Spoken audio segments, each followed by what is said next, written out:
What's up, Zoners? That was a crazy first day of football. Hey, I already lost J.K. Dobbins, but hey, did you see Kyron Williams on the Rams? They were a lot better than I thought.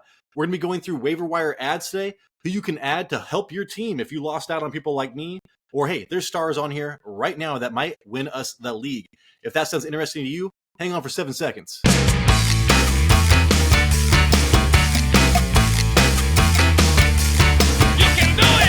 What's up, Zoners? This is Tyler, Big Turd Ward, and Banjo, the dog, coming to you live from my living room.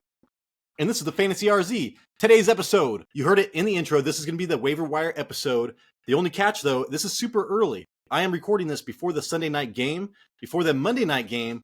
But hey, at least you get all this information on Mondays like I usually want it. If there are players tonight that I see that I want to add to this list, I will add it in the comments, so look there. If you have players that you want to suggest, just write a comment on that and I'll tell you what I think. So I'm going to be sharing my list with you right now. First off, we're going to start with wide receivers. I was watching this game today. This guy stood out, dude. I was like, no Cooper Kupp. Who needs Cooper Kupp? This guy was crazy, dude. And we heard about him all offseason. Is he the next Cooper Kupp? Puka Nakua, I think his name is. Well, I'm sure that we will learn how to pronounce it pretty soon. I would spend $25 on this player. He got 9 targets before halftime, dude. That is insane. I used to talk about Wan'Dale Robinson getting 8 targets before halftime last year and how that always makes me like him. Well, dude, this guy got 9, and he looks the part. He was getting red zone targets as well. He ended up with 15 targets, 10 receptions, and 119 yards with those red zone targets. Kupp is going to be out at least 3 more weeks. And, dude, after that, who knows? I'm telling you, man, this guy looks amazing. Next up, Kendrick Bourne, the Bourne Identity. $15 I would spend on him. Led team in targets with 11, so Jacoby Myers is gone. He had 6 receptions for 64 yards, but the thing was he had 2 touchdowns. Him and Hunter Henry were like the red zone threats. And then we have Tyquan Thornton was out. He was like that super, athletic first-round wide receiver they picked up, I think, last year. So we will see how that factors in. But I would be very interested in Kendrick Bourne, picking him up and starting him in my flex as soon as next week. Hey, did somebody say Jacoby Meyer? Well, I spend $15 on Jacoby Meyer right now. He is reunited with Josh McDaniels and Jimmy Garoppolo. They have played together well in the past. Banjo is barking at me. He led the team in targets with 10. He went 9 for 81 with 2 touchdowns. So that's huge. Like his role in New England caught 2 touchdowns. His new role caught 2 touchdowns. And he has that chemistry. Again, I would feel comfortable starting him in my flex next week. Here we go. Next up, Romeo Doubs. Christian Watson was out. We were wondering who's going to be the number 1 wide receiver in this offense. There was I think Jalen Reed. He got 1 pass for 30 yards, and that was early. I was wondering if that was going to turn into something big. It did not. Romeo Doubs ended up taking the reins, caught 2 touchdowns. He led in targets with 5, but he only had 4 receptions for 26 yards. So his floor is very low. So his ceiling, is catching a couple of touchdowns, maybe 50 plus yards. But his floor is below, 30 yards, which is pretty crazy. So I'd still spend $10 just to see how Love develops and, see how that chemistry goes with Dobbs. I would not start him in my flex next week, but he's a hold. Next up, Josh Reynolds. I would spend $5 on Josh Reynolds. He played Thursday night. He had 4 receptions for 80 yards on 7 targets. Amon-Ra had 9, so not that far behind. He had 2 third down conversions that were huge, and then the clutch 33-yard grab at the end that led to the game-winning touchdown. And I listened to the interview. Apparently that play came from when Goff and Reynolds played on the Rams 4 years ago. So they played for a while. They have chemistry. And then Marvin Jones, dude, is 33 years old, and that guy fucking looks like it, dude. I mean, shit. Jameson Williams, who I am kind of probably targeting some trades for cheap in a couple weeks, is out until week 7. So we have less competition for him there. Josh Reynolds, go grab him. You could probably start him on your flex next week. Next up, Rashee Rice. Again, I'd spend $5 on Rashee Rice. He had 3 receptions for 39 yards. He did grab that touchdown, and he was tied for, wide receivers for the most targets. He did get 1 rush, and that, those little rushes and stuff are very valuable for wide receivers in that Kansas City offense. Hardman is gone. Tyreek Hill's gone. They used to do that kind of stuff all the time. And again, 70% of Mahomes' success are these backyard organized football plays. Kelsey was not there. That's why I did not succeed, and that's why Mahomes tucked and ran so much because he did not trust anybody. But when he did throw it on those situations, it was Rashee Rice. It was almost like that touchdown. You saw Rashee Rice had enough knowledge to sit down in that zone. I feel like Sky Moore would have just kept on running and just into the defender I think that Rashee Rice is a better player than Sky Moore, and he's the guy that I would want to spend my money on for a Kansas City Chiefs wide receiver. We're not starting him until we see something better. Next up, Zay Jones.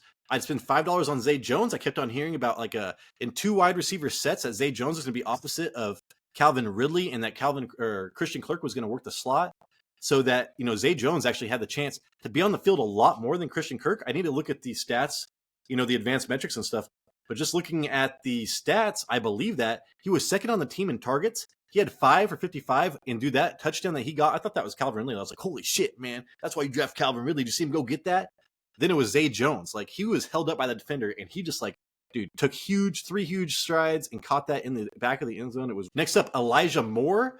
$5 I'd spend on Elijah Moore. This guy was a huge talent his rookie year, dude. I think he might have been like a top 15 wide receiver, offensive rookie of the year. And then, Zach Wilson sucks so bad, dude. They were just like, he's like, get me off this fucking team. And they obliged. So anyways, he led the team in yards with 43, and he tied for the lead in targets with 7, along with Amari Cooper. Him and Amari Cooper only had 3 receptions apiece. That was a dirty game, dude. Jason was talking to me about it. It was super sloppy. And just look at Joe Burrow and Deshaun Watson. They both did not throw the ball well. Look for all of that to improve. And Elijah Moore, that should correlate to Elijah Moore being possibly a wide receiver 2 or 3. Here we go. Tutu Atwell, another Ram that I was just watching today. I live in Northern California. I get all the Rams games. Get all the Seahawks games too. I mean, so there you go. It's afternoon special, morning special. He was second on the team in targets with 8. He had over 100 yards. I think he had 119, but he had over 100 before the fourth quarter even started. Dude, and the thing about him is even when Cooper Kupp returns, he is still going to be the deep threat. Looks like Van Jefferson's never going to be that. I was pushing Tutu Atwell last year for a while until the Rams just fell off the fucking wagon, dude. They just couldn't do anything. Sorry about my dogs are playing. So where Puka might get phased out when Cooper Kupp comes back, we're looking at Tutu Atwell keeping this deep threat role. He might become your wide receiver 3 if you hold on to him. Next up, Robert Woods. Bobby Trees. I would spend $5 on Bobby Trees. He was written off for dead, sent to Houston. I was very surprised to see that he was being targeted. So 10 targets, 6 receptions for 57 yards. That is great. I mean, the 10 targets is. Houston passed 44 times to 23 rushes. So, dude, they were in the game for most of the game, and they still just kept on throwing the ball, man. They did not want to run the ball, which is kind of weird coming from, I thought D'Amico Ryan would just run the hell out of the ball with Damian Pierce. That did not happen. Stroud threw for 242 yards with no TDs against Ravens defense. He did a lot better than I thought he was going to do. So CJ Stroud is going to get some yards apparently, and Robert Woods is going to get those targets. I think that he could end up being your wide receiver 3 as well. Last of the wide receivers, Rashid Shaheed. I'd spend $1 on him. He was second on the team with 89 yards on 5 receptions, and he also caught a reception touchdown. He was actually really good last year. I think he was a rookie last year, just like a late round pick. So he is entering his second season. He gets that second season bump. And not only that, he got 2 rushing opportunities. So he is worth a pickup just to see how his role develops in this offense. All right, guys, on to running backs. We have Tyler Algier. I tried to target him in all my leagues. I got him nowhere. Probably because I was pumping him up so much to everybody I was talking to. Anyways, I would spend $30 on Tyler Algier. So, whereas David Montgomery and the Jahmyr Gibbs, I'm like, I can see the Jahmyr Gibbs just taking that job over. Well, dude, Tyler Algier was almost offensive rookie of the year last year. He averaged over 5 yards a carry. You see it today. He did that again. Got 2 touchdowns. He is so young. So that's the difference between David Montgomery and him. This is probably going to stay 50-50 the entire time. I mean, they run the ball. Again, today they ran the ball more than they threw it. Sometimes they run the ball twice as more than they throw it. They were one of 3 teams that did that last year or something like that. So they're continuing that trend. There are going to be tons of opportunities for Bijan and Tyler Algier. Tyler Algier could literally be your running back 2. I wish I could trade for him right now, being J.K. Dobbins' owner. Next up, Kenneth Gainwell. I spent $20 on Kenneth Gainwell. Did you guys see this?